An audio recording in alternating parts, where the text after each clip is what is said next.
तो हम बात कर रहे थे कि अगर मैं कोई आपको ऐसा डिज़ाइन बनाने के लिए देता हूँ, सपोज इस तरीके का, कहाँ गया फोटोशॉप।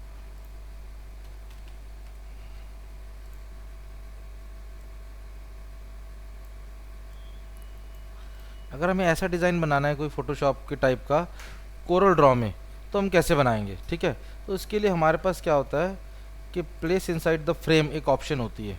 ठीक है, तो उसी को यूज़ करके बनाते हैं। पहले मैं बताता हूँ होता क्या है कि सबसे पहले मैं कोई सपोज एक इमेज लेते हैं पहले।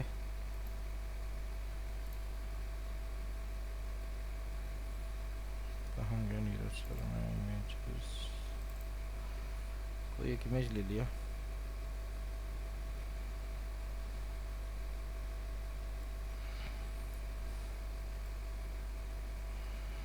सपोज एक इमेज ले ली।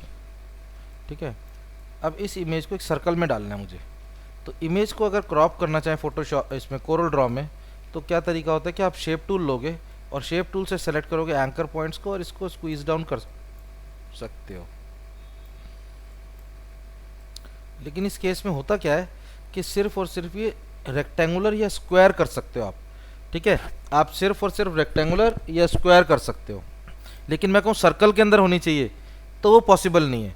उसके लिए क्या करना पड़ता है, हमारे को एक सर्कल आपको बनाना पड़ेगा इसके ऊपर, और इसमें डालने के लिए करोगे, इसे सेलेक्ट करोगे इमेज को और ऑब्जेक्ट में जाएंगे और पावर क्लिप में जाएंगे और place inside frame, object power clip place inside frame. जब इस पर क्लिक करोगे तो इस तरीके का एरो बन जाएगा और यहाँ क्लिक कर दिया तो ये इसके अंदर आ गई। देखो, तो जिसके बाकी की इमेज है वो हट गई, और इस पर डबल क्लिक करोगे तो ये दोबारा से इसको एडिट कर सकते हैं। ठीक है, यहाँ फिनिश कर दोगे तो फिनिश हो गया। अगर इसको मैं एडिट करना इसमें देखो, अब इमेज को मूव कर सकता हूँ मैं, तो मैं इसको एडिट कर सकता हूँ और अगर सेलेक्ट करोगे तो ऑप्शंस आ जाएंगी। ठीक है, तो इस तरीके से इन ऑप्शंस को यूज़ कर सकते हैं। इसे बाहर निकालना है इससे, तो इसे क्लिक कर दोगे तो बाहर आ गया। कंट्रोल जेड करोगे तो अंडू हो जाएगा। और एक और तरीका होता है, ऑल्ट के साथ क्लिक कर दोगे तो भी इसके अंदर जा सकते हैं और इसको एडिट कर सकते हैं। ठीक है, बाहर क्लिक कर दो या अंदर डबल क्लिक कर दो, तो बहुत सारे ऑप्शंस हैं जिससे हम कर सकते हैं। ठीक है, तो किसी भी शेप में डाल सकते हैं। इट्स नॉट अबाउट कि हम सर्कल में डाल सकते हैं, हम स्टार की शेप में डालना है, किसी भी शेप में डालना है तो उसमें डाल सकते हैं। और ज़रूरी नहीं है कि हम सिर्फ इसी को यूज़ करें। हम जैसे आपने सेट मैक्स का लोगो देखा होगा, सोनी का, तो एस लिखा हुआ है ऐसे। ठीक है, और इसको बोल्ड करते हैं, सेलेक्ट करना पड़ेगा पहले। आपने देखा होगा कि ये ब्लू कलर है और रेक्टेंगल बना होता है उसके ऊपर एक ऐसा, इस तरीके से। ठीक है, अब ये वाला जो पोर्शन है टेल इसकी रेड होती है, तो इस वाले एस को पहले सेलेक्ट करेंगे, ऑब्जेक्ट में जाएंगे, प्लेस इनसाइड फ्रेम में जाएंगे और इसे कर देंगे तो ये इसके अंदर चला गया। लेकिन ये जो टेल है रेड है, तो इस पर क्लिक किया, डबल क्लिक किया, इसके अंदर आ गए। अब एक रेड कलर का रेक्टेंगल बना लो इसके साइज का। अब इस रेक्टेंगल को भी ऑब्जेक्ट में जाके पावर क्लिप में प्लेस इनसाइड फ्रेम और इस बार इसमें डाल दिया। यानी कि हम एक ऑब्जेक्ट जो ऑलरेडी प्लेस है फ्रेम के अंदर, उसके अंदर जाने के बाद हम और मल्टीपल टाइम उसको और इंसर्ट कर सकते हैं फ्रेम्स और इसे बाहर आ सकते हैं। तो इसे कर दिया हमने कंफर्म, तो फिनिश हो गया। ठीक है, तो इस तरीके से ये बना लिया मैंने, देख रहे हो। तो हम ऐसा बना सकते हैं कि हम शेप्स के अंदर भी शेप्स डाल सकते हैं, इमेज को भी शेप में डाल सकते हैं, शेप के अंदर भी शेप डाल सकते हैं। ठीक है, एक और इफेक्ट था जो मैंने आपको बताया था, फोटो फ्रेम एक बनाया था हमने ना, फोटो इमेज कोलाज, याद है? ये वाली फ़ोटो देख के याद आएगा। ये इमेज है, कंट्रोल एक्स करता हूँ और एक नया पेज बनाता हूँ, उस पर इसे पेस्ट कर दिया और यहाँ इसका साइज़ थोड़ा इंक्रीज़ करते हैं। ये इमेज देख के आपको याद आया कि फ़ोटोशॉप में हमने एक इमेज कोलाज बनाया था। ठीक है, जिसमें छोटे छोटे कटआउट्स बनाते हैं। तो अगर मुझे कोरल ड्रॉ में कटआउट्स बनाने हो वैसे ही, तो मैं कैसे बनाऊँगा? ठीक है, तो वो देखते हैं। तो कोरल ड्रॉ में अगर ऐसे वो इमेज कोलाज याद है तुम लोगों को?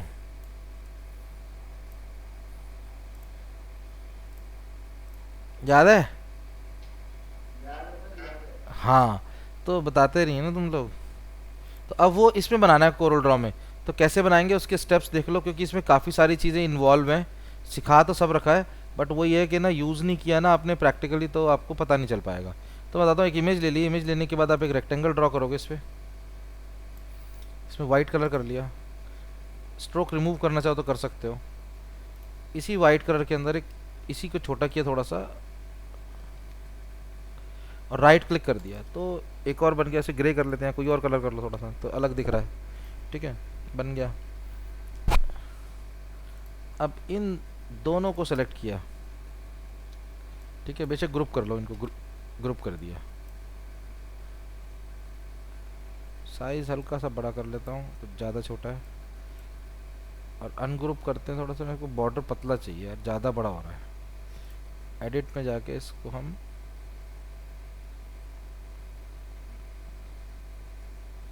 कंट्रोल यू होता है अनग्रुप करने के लिए, देख लेना कौन से मेन्यू में। ठीक है, अब दोनों को सिलेक्ट किया, कंट्रोल जी से ग्रुप कर दिया। अब इसी की कॉपीज लगा देते हैं।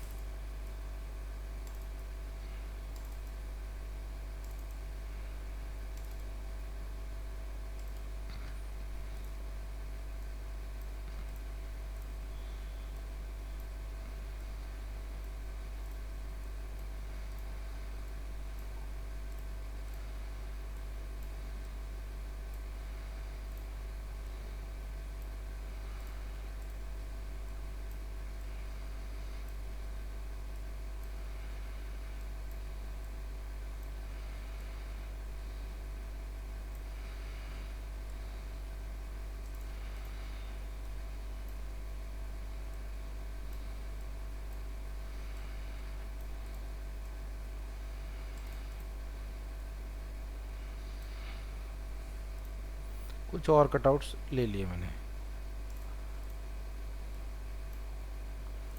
तो ये बना दी। इस शेप को ऊपर लाना चाहूँ तो शिफ्ट पेज अप से ऊपर ला सकते हैं इसको। अब ये बन गया। अब मैं चाहता हूँ कि ये इमेज इसमें आ जाए, तो क्या करूँगा, इसके लिए ऑब्जेक्ट में जाऊँगा और पावर क्लिप में प्लेस इनसाइड द फ्रेम करते हैं। तो ये एक ही शेप में आई, बाकी में नहीं आ रही, तो ये बड़ी प्रॉब्लम हो गई। तो मुझे इन सब जहाँ जहाँ ग्रे कलर नज़र आ रहा है, इसमें ये इमेज चाहिए और एक जैसी चाहिए बिल्कुल, क्योंकि अगर वो थोड़ा भी फ़र्क आएगा, हिलेगी, तो वो एक जैसी नहीं लगेगी। सिंगल इमेज दिखनी चाहिए, समझ रहे हो बात को, कि मुझे सिंगल इमेज दिखनी चाहिए। अब कैसे करेंगे जल्दी से बताओ।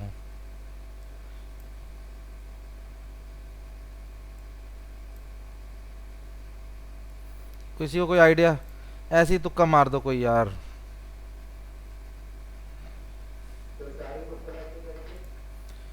पहले पता क्या है कि जैसे हम ना लॉजिकली सोचा करो कि हमें अगर ये टास्क दिया है कि हमें इसे कटआउट्स बनाने हैं, इस इमेज को इन सब में दिखाना है, तो ये जितने भी के नाम शेप्स हैं, ये सारी की सारी एक शेप होनी चाहिए, है ना। सारी की सारी एक शेप होनी चाहिए, तभी, है ना, तभी तो उसमें प्लेस इनसाइड द फ्रेम होगा। अब इन सबको एक शेप बनाने के लिए अगर मैं सेलेक्ट करता हूँ, तो ये शेप तो नीचे तक जा रही है ना, तो एक शेप बनेगी नहीं। तो उसके लिए क्या करेंगे, हम यहाँ से लेंगे स्मार्ट फिल। स्मार्ट फिल में कोई सा भी कलर ले लो, कोई फ़र्क नहीं पड़ता। अब ये फिल करने से क्या हो रहा है कि जहाँ जहाँ इंटरसेक्शन है लाइंस के, तो शेप बन गया। इससे एडवांटेज क्या हुआ कि ये जो देख रहे हो इस तरीके की भी एक अलग सेपरेट शेप बन गई। ये यहाँ दिखेगी क्लियर, तो इस तरीके की शेप बन गई। ठीक है, तो ये सारी शेप बन गई। अब मुझे इन सब शेप्स को एक ही बनाना है, तो क्या करूँगा, नज डिस्टेंस इंक्रीज करते 10, और इसे राइट एरो प्रेस किया, दूर चला गया, राइट एरो, राइट एरो, तो सबको सिलेक्ट करके राइट एरो प्रेस कर दिया, जिससे कि कोई बचे ना। अब इन सबको सेलेक्ट कर लो एक साथ और इन्हें कर देंगे वेल्ड। ज़रूरी नहीं है कि शेप्स ओवरलैप हो रही हो तो ही वेल्ड करें, आप डायरेक्टली भी इसको वेल्ड कर सकते हो। वेल्ड करने से क्या हुआ, एक शेप बन गई है। अब इसको वापस लेफ्ट क्लिक करता हूँ तो अपनी ओरिजिनल पोजीशन पे आ गई। अब आप इस इमेज को सेलेक्ट करोगे और ऑब्जेक्ट में जाओगे, पावर क्लिप में जाओगे, प्लेस इनसाइड द फ्रेम में जाओगे, इसे सेलेक्ट करो, आ गई। ड्रॉप शेडो डाल दोगे उसमें, तो वो ड्रॉप शेडो भी आ जाएगी। मैं ड्रॉप शेडो निकल गई ध्यान से मेरे डालना, तो देख रहे हो इस तरीके से बना सकते कटआउट। कोरल ड्रॉ में बनाना फोटोशॉप से भी ज़्यादा इजी है, उसमें तो ग्रुपिंग करनी पड़ती थी, फिर डुप्लीकेट ग्रुप बनाओ, फिर मूव करो, तो देख रहे हो कि कई बार लगता है कि कोई डिज़ाइन जो है फोटोशॉप का बनने वाला है, लेकिन ये कोरल ड्रॉ में उससे भी इजीली बनता है।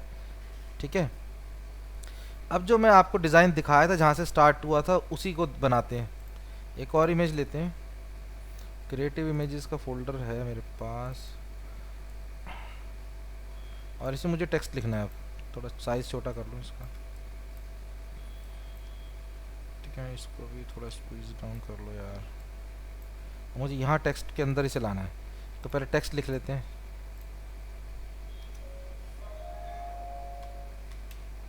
Image inside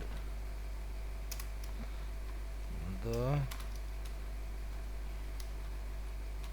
text effect. अब इसको सेलेक्ट किया, इसका एरियल ब्लैक किया, इसको थोड़ा थिक फॉन्ट ले लिया, अलाइनमेंट इसकी राइट कर दी, ठीक है, और इसका साइज़ मैं यहीं से बड़ा कर लूँगा। और इनके बीच की गैप कम करना है तो शेप टूल मैंने आपको बताया ही था, तो शेप टूल से इस लाइन की स्पेसिंग कम कर सकते हैं। अगेन इसका साइज़ बड़ा करते हैं इस टेक्स्ट का।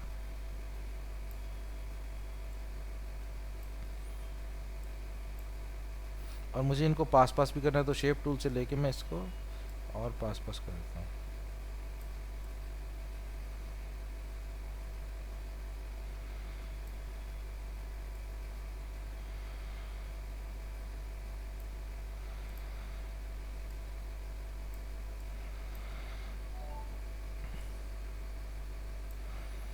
ठीक है, द बाहर ही निकल गया, द को हटा ही देते हैं फिर।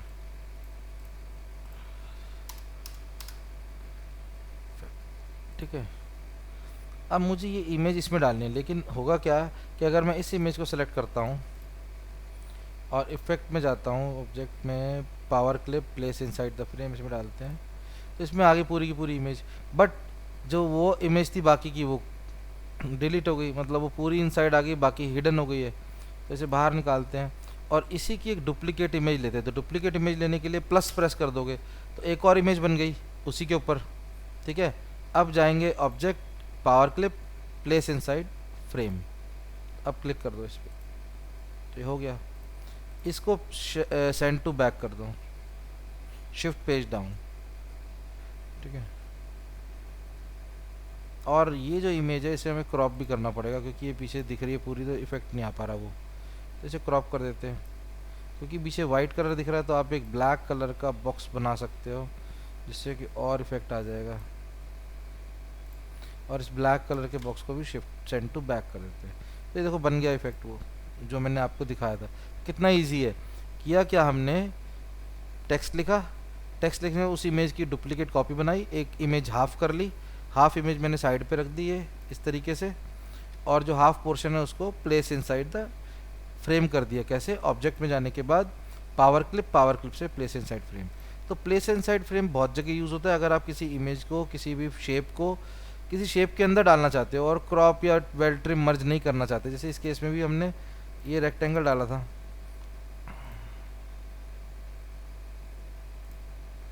तो ये एक्स्ट्रा निकला हुआ बाहर, तो मैंने इसको वेल्ड ट्रिम या मर्ज या पाथ फाइंडर कुछ भी नहीं किया, बस सिर्फ और सिर्फ प्लेस इनसाइड द फ्रेम कर दिया, तो उससे मेरा पर्पस सॉल्व हो गया, ये बन गया।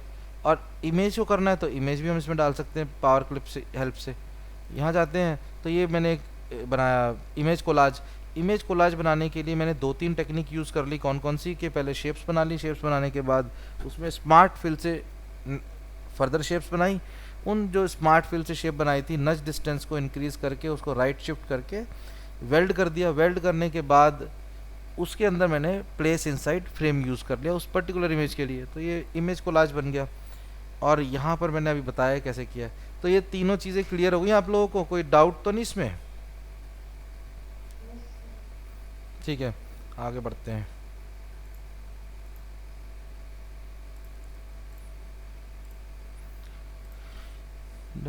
अगर मैं किसी इमेज को बैकग्राउंड रिमूव करना चाहता हूँ तो कैसे करूँगा? सपोज इसका बैकग्राउंड रिमूव करना है तो कैसे करेंगे? उसके लिए भी आसान सा तरीका है कि पहले इसके चारों तरफ हम बेजियर टूल से आउटलाइन ड्रॉ करेंगे। जब आउटलाइन ड्रॉ कर रहे हो तो ये मूव कर सकता है, तो राइट क्लिक करके इसको लॉक कर दोगे, अब ये कहीं मूव नहीं हो सकता। और यहाँ से लिया बेजियर टूल, क्लिक किया, क्लिक किया, जितना जूम करके करोगे उतना ज़्यादा अच्छा रिजल्ट आएगा। डबल क्लिक किया, नॉट ब्रेक हो गया, स्ट्रेट जा रहा है। अच्छा, जितने भी नॉट्स हम कम से कम लगाएंगे उतना ज़्यादा बेहतर है। मेरा स्क्रॉल ख़राब हो रहा है, नहीं तो मैं जूम करके एकदम परफेक्ट बनाता इसको। तो आप जूम करने के बाद ही इसको करना, जिससे कि आपको आराम से हो जाएगा।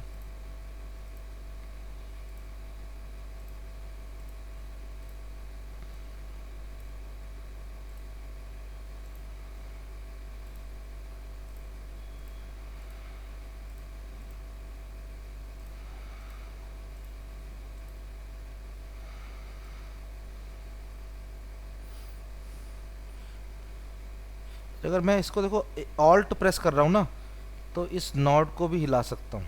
अगर मैंने लेफ्ट माउस बटन नहीं छोड़ा तो ऑल्ट प्रेस करा तो इस नॉट को भी मूव कर सकता हूँ। ऑल्ट प्रेस करके, ऑल्ट रिलीज करने के बाद में ऑल्ट प्रेस करोगे आप, डबल क्लिक किया, नॉट ब्रेक कर दिया।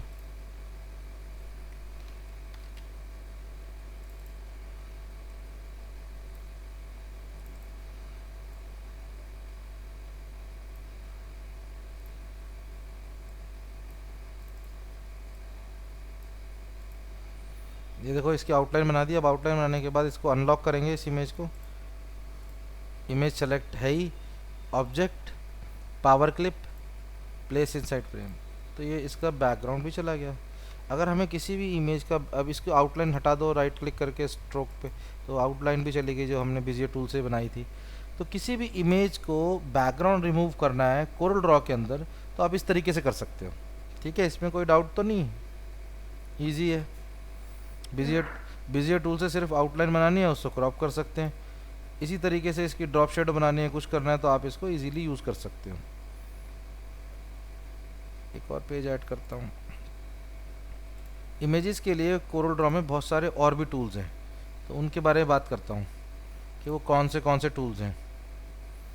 तो एक इमेज ले लेते हैं पहले कोई।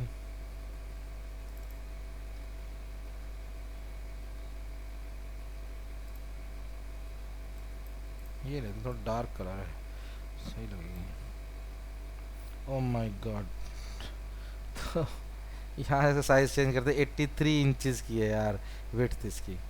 तो ये हमने कर दिया 5 इंचज़, और इसे भी कर दिया, ये 55 है तो 4 इंचज़ कर दूँ। ठीक है, मुझे बनाना क्या था इसका, ध्यान से निकल गया। क्या कर रहा था मैं, बताओ।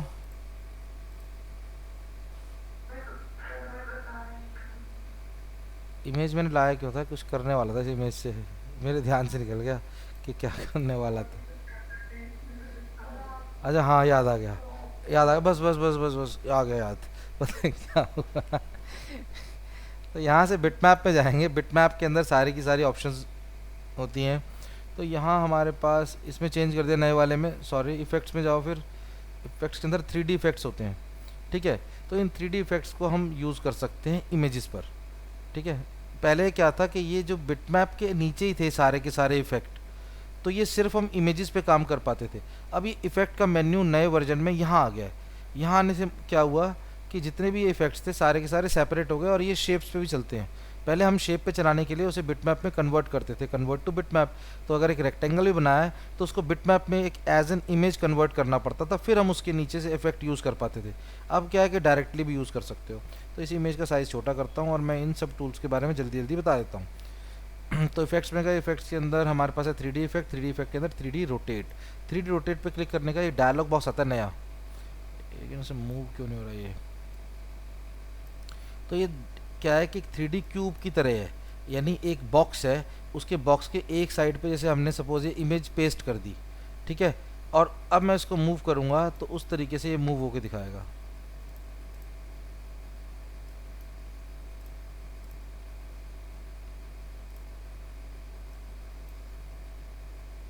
ये रैम बहुत ज़्यादा चाहिए होती है, ओके करना पड़ेगा, तो ओके कर दिया। तो इस तरीके से बना दिया इसने। जैसे पर्सपेक्टिव यूज़ करते हैं ना फोटोशॉप में, उसी तरीके से इसके पर्सपेक्टिव अगर आप चेंज करना चाहते हो तो 3D रिवॉल्व टूल से किसी भी वॉल के साथ ऐसे मैच कर दिया लगा के और ओके कर दिया, तो ये इमेज भी उस तरीके से हो जाएगी। बट इसमें हम इसलिए नहीं यूज़ करते, इमेजेस पे तो देख ही रहे हो आप लोग क्या हालत है, प्रीव्यू दिखा नहीं पा रहा ये। कंट्रोल Z करते हैं और फिर से आता हूँ इफेक्ट पे। इफेक्ट्स के अंदर हमारे पास आता है 3D effect, 3D effect cylindrical. Cylindrical कब यूज़ करते हैं कि जैसे आपने कोई पाइप का ही डिज़ाइन है समझ लो लेट से, ठीक है, उस पाइप के डिज़ाइन के ऊपर आपने उसका स्टिकर लगा हुआ दिखाना है, ठीक है, तो स्टिकर लगा दिखाना है तो आप उसको स्ट्रेच कर सकते हो इस तरीके से।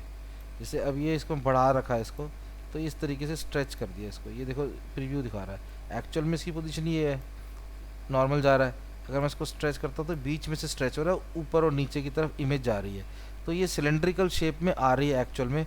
बट क्योंकि ये एक इमेज ऐसी है कि सिलेंड्रिकल शेप में आ भी जाएगी तो हमारे को इतना पता नहीं चलेगा, ठीक है। यही मैंने कोई टेक्स्ट लिखा होता और उसके पीछे कोई पाइप का शेप होती तो उस पाइप के साथ मैं इसको मैच कर सकता था, यानी सिलेंड्रिकल शेप पे हम इसको मैच कर सकते। कोई पेंसिल बनाई, कोई राउंडेड सिलेंड्रिकल शेप का ऑब्जेक्ट बनाया और उसको रैप करना किसी और चीज़ से, तो हम इसको यूज़ कर सकते हैं, ठीक है। इसमें हम अमाउंट को कम और ज़्यादा करके उस जो एग्जिस्टिंग पेंसिल है, सिलेंडर है या कोई और शेप है उससे मैच कर सकते हैं, ठीक है। तो मैं रीसेट करता हूँ इसको, तो ये वापस से वैसी हो गई, इमेज कैंसिल करते हैं। उसके बाद अगली ऑप्शन आती है इफेक्ट के अंदर 3D में एम्बोज्ड। एम्बोज्ड क्या करता है कि इसको ऐसे एम्बोज्ड हुआ दिखाएगा, ये ग्रे कलर में दिखाता है तो और ज़्यादा अच्छा दिखाता है, तो ये एम्बोज हो गया। कितना डेप्थ बनाना है, इंक्रीज़ कर दिया, लेवल जिसके हाई कर दिए, तो ये देखो इस तरीके से आ रहा है। ओरिजिनल में दिखाऊंगा तो ओरिजिनल में भी बेवल लगा हुआ है, ये देखो दिख रहा है बेवल, और ग्रे करता हूँ तो ग्रे इस तरीके से दिखाएगा कि बेवल तो दिखेगा लेकिन ओरिजिनल कलर्स नहीं दिखेंगे। ब्लैक में करेंगे तो ब्लैक इस तरीके से आ सकता है, किसी और कलर में करना चाहो तो हम उसमें भी कर सकते हैं। नॉर्मली ये ग्रे में ही चलता है, ठीक है। रीसेट कर दिया इसको, फिर से पुराने जैसा हो जाएगा, कैंसिल कर दूँ। फिर दोबारा से इसमें का इफेक्ट में 3D इफेक्ट्स, और इस बार है पेज कर्ल। पेज कर्ल पे क्लिक किया तो पेज कर्ल क्या करता है, ये ऑल 4 साइड्स को दिखा रहा है, चारों कॉर्नर है, लेकिन हमने कौन सा चूज़ कर रखा है, ये वाला सेलेक्टेड है। तो ये सेलेक्ट होने से क्या है, यहाँ पर पेज कर्ल आ रहा है, ये देखो कर्ल वाला इफेक्ट आ रहा है। इसकी विड्थ बढ़ा सकता हूँ मैं, हाइट इसकी इंक्रीज कर सकता हूँ, हाइट भी कम कर सकता हूँ, ठीक है। मुझे इस कॉर्नर पे नहीं चाहिए, यहाँ चाहिए, तो ये कॉर्नर्स डिफाइन करता है। यहाँ क्लिक कर दिया तो ये ऊपर वाले कॉर्नर पे आ गया, यहाँ क्लिक कर देंगे तो राइट साइड पे आ जाएगा। तो यानी कि हम इसको कहीं भी यूज़ कर सकते हैं। यहाँ लगा दिया इसको और इसे कर दिया ओके, तो ऐसा हो गया, ये इमेज बिल्कुल कर्व इफेक्ट आ गया। इसमें होता क्या है कर्व इफेक्ट में,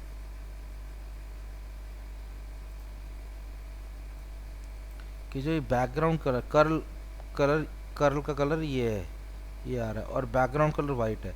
अगर मैं बैकग्राउंड कलर कुछ और दे देता हूँ तो दिखने लगेगा पीछे,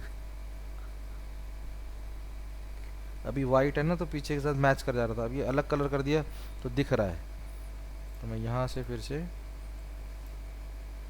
वाइट कर दिया तो उसके साथ मैच हो गया। अगर मैं अलग दिखाना चाहता हूँ सेपरेट तो मैं दिखा सकता हूँ डिफरेंट कलर चूज़ करने के बाद। कर्ल का कलर भी हम चेंज कर सकते हैं ऐसे, लेकिन नॉर्मली ग्रे ही रखते हैं, तो ये ग्रे रख दिया। इसे भी रीसेट कर देता हूँ,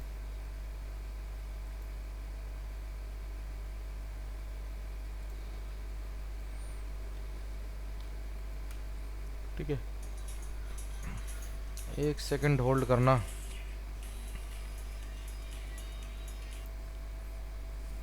तो आप देख रहे हो कि इमेजेस के साथ हम क्या क्या कर सकते हैं, कि हमने इमेज पे शेप में कन्वर्ट कर, शेप में डाल दिया इमेज को, प्लेस इनसाइड द फ्रेम से ऐसा बना दिया, ये डिज़ाइन बना दिया। और एक दूसरी फाइल बना रहा हूँ जिसमें कि मैं इमेज के अंदर जो इफ़ेक्ट्स यूज़ होते हैं वो सारे बता रहा हूँ। तो इफेक्ट में गए थे हम, तो पेज कर्ल बताया। अभी पेज पॉइंट क्या करता है कि इसको बाहर की तरफ अंदर की तरफ कर देगा, जैसे इनसाइड चला गया। ये यूज़ नहीं होते ज़्यादातर ये डिज़ाइन में, ये बाहर की तरफ आ गया। अभी देखो ये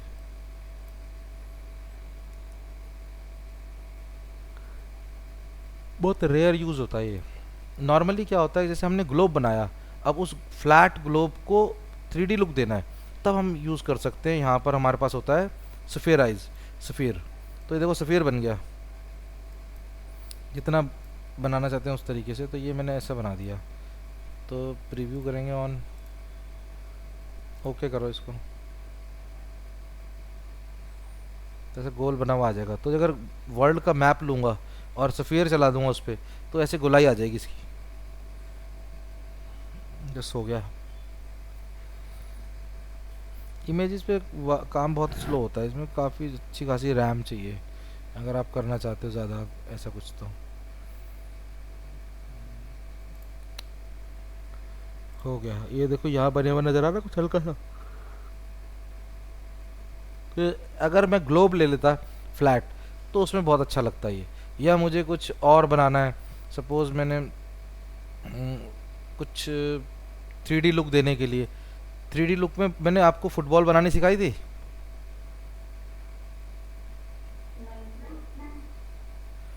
नहीं सिखाई? तो देखो उसको 3D लुक देते हैं हम, हाँ उसको 3D लुक दे सकते हैं।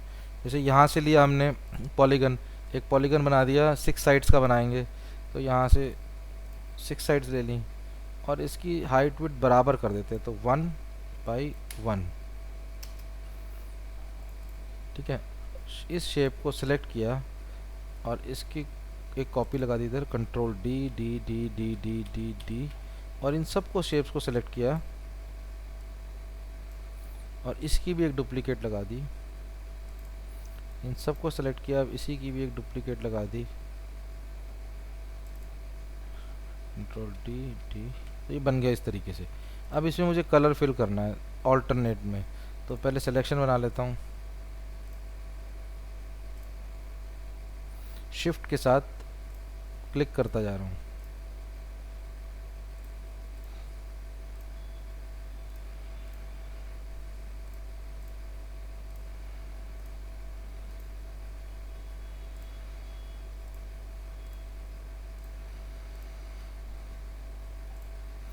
ये बन गया। इन सबको ग्रुप करना चाहो तो कर सकते हो, तो ग्रुप हो गया। अब इसमें मैं इसको सफ़ेयर की लुक देना चाहता हूँ, तब मैं यूज़ कर सकता हूँ उसको। देखें,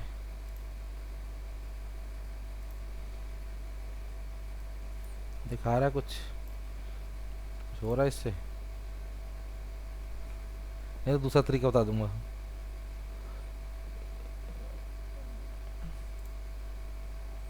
ना, एक्चुअल में करना क्या पड़ेगा, गलत करा प्रोसेस। मुझे करना क्या पड़ेगा, ये सर्कल पे चलाया ना मैंने, तो इसके लिए करना क्या है कि पहले तो इसको ग्रुप करेंगे और सर्कल बनाने के उसे प्लेस इनसाइड द फ्रेम भी करना पड़ेगा। इस पूरे ग्रिल को प्लेस इनसाइड द फ्रेम करोगे। अब मैं इसके ऊपर सफ़ेराइज चला सकता हूँ इफेक्ट में जाके। अब देखो ये चल नहीं रहा इसमें, तो बिट मैप में कन्वर्ट कर लो इसको, तब हम इस पर चला सकते हैं सफ़ेराइज। ये देखो आ गया, लेकिन ये ख़राब हो गया। इससे आसान तरीका बता देता हूँ, मैप यूज़ कर सकते हो, ये नहीं चलेगा। लेकिन हाँ, बॉल अब बनानी स्टार्ट की तो बनवा के ही छोड़ूंगा कि आपने बना लिया इसको। तो यहाँ पे एक इफ़ेक्ट आता है आपका लेंस। ठीक है, तो लेंस पे क्लिक कर देना, तो लेंस के इफ़ेक्ट्स खुल गए यहाँ पर। अभी यहाँ पर आ रहा है नो लेंस इफ़ेक्ट, तो यहाँ से नो लेंस की जगह हम ले लेंगे मैग्नीफाई। तो देखो मैग्नीफाई हो गया। तो कितना अमाउंट है, डबल कर दे रहा है, थोड़ा छोटा करते हैं, तो ये दिखा रहा है। फ्रोज कर दो इसको, तो ये हो गया। अब ये देखो ये बन गई एक बॉल। अगर वैसे बॉल बनाने के लिए बोल दूँ कोरल ड्रॉ में तो बन नहीं सकती, लेकिन आप इस तरीके से कितनी मर्जी बना सकते हो।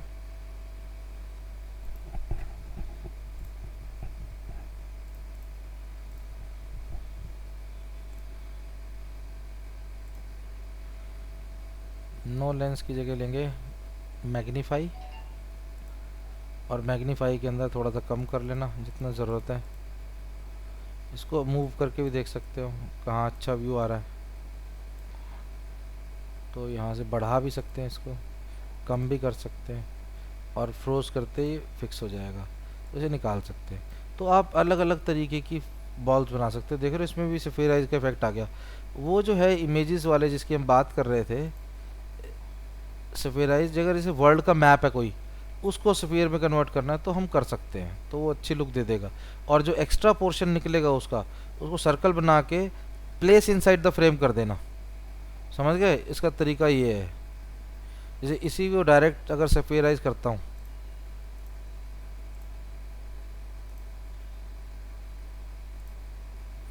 ये आ गया। ओके करते हैं इसको।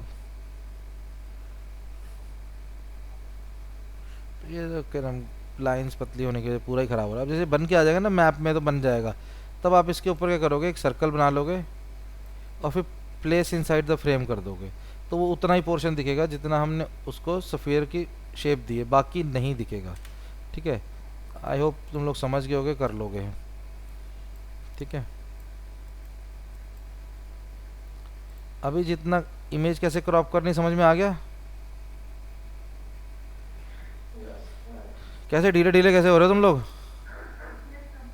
ठीक है, तो अभी इतना ही कराऊंगा मैं आज। इमेजेस के ऊपर वर्क करना है आपको, इमेजेस क्रॉप करनी है, इमेज कोलाज बनाना है, और ये सारी चीज़ें करनी है। ठीक है? इसी क्लास की रिकॉर्डिंग मैं आपको अभी थोड़ी देर में प्रोवाइड करा दूंगा ग्रुप में ही। ठीक है? चलो ठीक है फिर। ओके। लास्ट क्लास की रिकॉर्डिंग के लिए भी मैं आपको शेयर कर दूंगा। लास्ट क्लास में टेक्स्ट वाली थी ना? हाँ, तो मिल जाएगी आपको, वो भी मिल जाएगी।